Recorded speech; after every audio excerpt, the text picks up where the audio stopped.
if you want to kind of understand, this is why the Russiagate, I think, it's such a fulcrum for all of the things that happened over the next 8 years, really, is because, in my view, it gave them license. It gave the left Democrats license to make Donald Trump into something that he never was with this threat to democracy. He's a Manchurian candidate. He is a Russian Hmm. agent. All of these things, even Hillary Clinton, after she lost, called him an illegitimate president. And it all stemmed, we know now, when Tulsi Gabbard declassified those documents a couple of weeks ago. We also know why they were so hell-bent on President Trump never getting back in office. We know why they didn't want Tulsi Gabbard in that position. All these sort of reformers and disruptors that would be in administration inside the castle now. Um, that's why they don't want him there. It's why, by the way, Dr. Jay Bhattacharya, who was a plaintiff in my Missouri versus Biden censorship lawsuit, as a guy Fauci tried to destroy because he talked about natural immunity, he's now the head of NIH. Right. So we're a very, Love it. very interesting Love time it. historically. And I think you Yeah. put this stuff in context as well as anybody, Glenn. It's easy to, and I'll get back to the Russiagate thing in a sec, but it's easy to kind of um, look at all of this stuff as a new news cycle and something new and you move on. This stuff is critical. So we all know now that a Soros funded organization worked with the Hillary Clinton campaign to distract from her email problem and create a narrative that President Trump was somehow affiliated or sponsored by or preferred by Vladimir Putin and the Russians. That's false. Totally not true.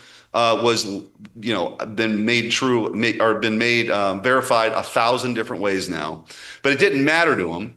That then becomes the Steele dossier, which then through the intelligence community becomes laundered as something real.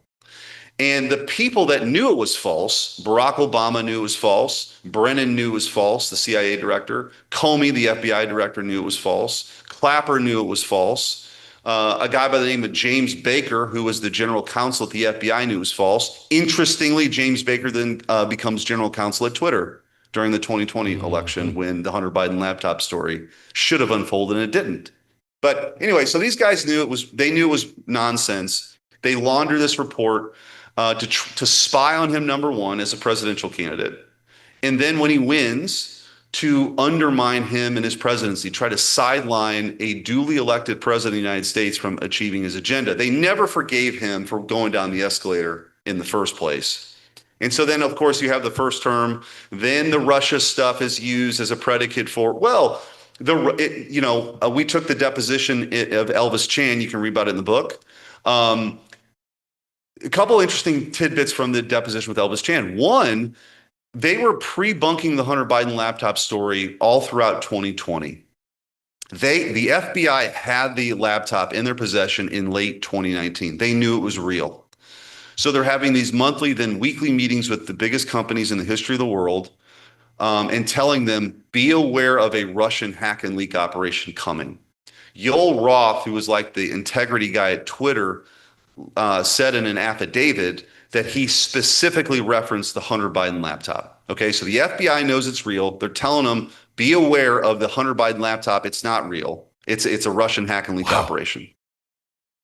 Think about that. President Trump is the president of the United States at the time. So this is how deep the rot was inside the admin state, deep state, whatever you want to call it. They continued to try to undermine it. They continued to try to make sure that he wasn't going to be president again. And so that happens in 2020. That apparatus then, once Biden comes into office, all those folks then just simply turn the switch on this misinformation, disinformation game they've been playing to censor Americans. Now they're inside. Now they've got the keys to the Corvette, and they turn it on the American people, right? And it continues, of course. Then when he's running for president again, he's a threat to democracy. And Jack Smith comes around. The number two at Atlanta meets with the White House all the same day. The number three person, the DOJ, goes to Alvin Bragg's office to try to put him in jail for the rest of his life. So if you put that, like if you and I have this conversation, like this seems like a Hollywood movie or some kind of coup plot in a third world banana republic. But it was happening here. And one of the reasons why I wrote the book is because we can't forget that. Like, we can't forget the things we were fighting against for 4 years and the strategies we employed in Missouri to win when I was attorney general, like on the COVID vaccine shot or the censorship lawsuit or the student loan debt forgiveness case or the DEI struggle sessions or the ESG policies that we launched an investigation. Anyway, so you can't forget this stuff, but the Russiagate's real. But that's what everybody would say. It's old news. It doesn't matter anymore. I mean, they learned this from Bill Clinton and Monica Lewinsky. I didn't have sex. Yes, you did. No, I didn't. Yes, I did. No, I didn't. After a year and a half, okay, yes, I did. It doesn't matter anyway. Right. So explain why this stuff matters. Why do we have to know it? Why does it matter that we correct it? Yeah, there's a Czech writer, Milan Kadir, who wrote that the struggle against power is the struggle against memory and forgetting. And if you believe in this republic, it's kind of an aberration in human history. You know, like the founders were very well aware of this. They created separation of powers and federalism, essentially to have ambition, fight ambition. So, all these things to protect individual liberty. What we saw during COVID, let's just take COVID for example, that we can talk. What we saw during COVID was, I've said this, I think, on your show before. I don't think power necessarily corrupts, but I do think power reveals. Like, when you're in those positions, what do you do with it? That's very revealing about who you are, what kind of leader you are, what your intentions are, what your motivations are. And in COVID, we saw people who never should have had power had way too much of it and exercised it in ways that I thought, were unimaginable. And for me, honestly, that kind of, and I write in the book, it was this inflection point in my life of, I looked around and I saw the forced masking of 5-year-olds. I saw compulsory COVID shots of the guy that's just trying to, he's driving a forklift and he wants to feed his family. He's going to lose his job. He's going to lose his job over this. So somebody had to do something. So we stepped up and did something. But, there was police tape around playgrounds and bulldozing skate parks. I know. You know what I mean? Like, it feels like a distant place, but it was here and not that long ago, 5 years ago. So I think we have to understand that and never let it happen again. It's not that we just have forgotten. We haven't done anything. Nobody paid a price for that, did they? Fauci's still out. The people who were, Fauci's still out. I mean, when you think of the crimes, and I mean actual crimes, and you could call them, I think they rise to the crimes against humanity because of the number of people that died, the crimes that they committed doing research with the Chinese that they knew they were not allowed to do, but they were arrogant enough saying we can control it. It's okay if we do it. They do it with China. Then to protect themselves, they concoct this unbelievable story, destroy even more people while the disease that they made ravages the whole world. If that's not a crime against humanity, what is a crime against humanity? Yeah, and I will tell you that, and I lay it out in the book. We took Fauci's deposition, and it was only the second time that he had his deposition taken. And, I write the book not for lawyers, although I hope lawyers read it. It's really to give your audience kind of an inside view. What's it like to be at the NIH in November of 2022? And ask Fauci questions for 8 hours. What's that like? And I will tell you that the other Attorney General, Jeff Landry, who was in the case, had a copy of RFK Jr.'s Real Anthony Fauci in the middle of the table, which I thought was hilarious. I don't think that I don't think Fauci didn't appreciate it. He didn't appreciate it. But what was telling, we spent probably the first half, Glenn, on the lab leak and asking him, what were his relationships with certain people? And, because, in 2014, the United States of America said, we don't want to do gain of function research anymore. Yeah. But Fauci, he knew better. He's the expert.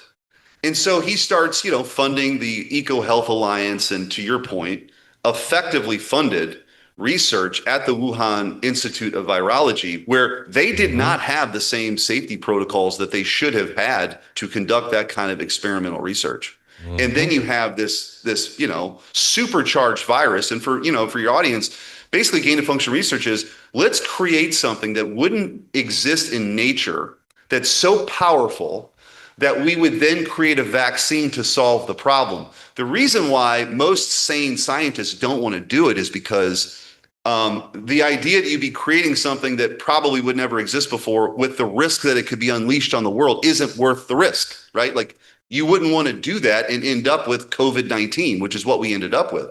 And it swept through the world, especially in the first wave. Now you get to Omicron, it's for most people, it's a seasonal virus. If you have a bunch of comorbidities, it's a different deal. But again, one of the lessons of COVID was we treated the 80-year-old in the nursing home the same as the 5-year-old in the classroom, which was totally insane. But again, what happens when you have this kind of group think that creeped in? But anyway, Fauci's deposition was instructive in that, he claimed to be the science, but then said, I can't recall, about 174 times, as I recall.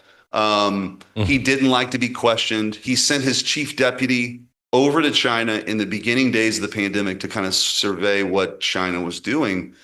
And boy, he came back as a big proponent of lockdowns. And as you remember, that's not what Trump's ethos was. And that was the beginning. That was the beginning of the divide, where the Democrats would, they would obsess over President Trump because he stopped flights going in and out of China, even though that was absolutely the right thing to do because it was Donald Trump. And so you see this in crime in DC right now. Just whatever he does, they take the opposite point of view. But Fauci then became this opposition leader, and there were Fauci candles, that were burning across the country. Yep. So it is, I think I mentioned this to you last week when I was on your show, but it reminded me. So I met RFK Jr. in Utah at the Republican AG conference. I think it was the same weekend we had dinner out there. And he came and he had seen some of the work that I was doing in Missouri and it thanked me for that. And we had a conversation with a small group and him. And he reminded me of something I had not thought about in a long time, was the Milgram experiment, which was this Yale study in the 1950s where a guy in a white, lab coat and a clipboard would welcome people into a room. And there were people paid on the other side, paid actors on the other side of the wall. And you were being asked then to turn up the dial of pain if there was a wrong answer. And what they discovered was in the experiment that people would scream on the other side, including screams almost, of intense pain. And then the next time, nothing, like the person was maybe dead. And the willingness of some people to continue to turn that dial is what haunted me as we were talking about. And the point was, man, if you get somebody in power like Fauci, who's just spewing worse than nonsense but dangerous stuff, there are a lot of people that are willing to go along with it, and you also need to have people who are willing to stand up to it. And I felt like that was because if I remember right with Milgram, it was because of the white coat, because they were an expert, and the person that was just turning the dial wasn't an expert. And so they looked at the expert, and that's why Fauci kept saying, you can follow the science, follow the experts, listen to the experts. Because if you cloak it in a white coat, you cloak it with authority, most people will just go along with the authority. And this experiment was done on how did you get the Germans to go along with putting people in ovens? How did that happen? That explained it. And it also explains Fauci. It does. And it also, by the way, and I think, Glenn, in the last line of defense, people can get now, the biggest chapter, or the most in the book, I spend a lot of time on the Missouri versus Biden lawsuit. There's the COVID wars. There's the Missouri versus Biden. There's a bunch of other stuff, Second Amendment fights we had, Soros-funded prosecutors, ESG, DEI, all the nonsense, masking, all that stuff. But in that big chapter, what is interesting is that, yes, you have these authority figures, and they were able to sort of cloak their what they were doing in the science or being an expert. The next phase, though, if you believe in America and you believe in the First Amendment, I think is perhaps the most chilling, which was if you dared to question it.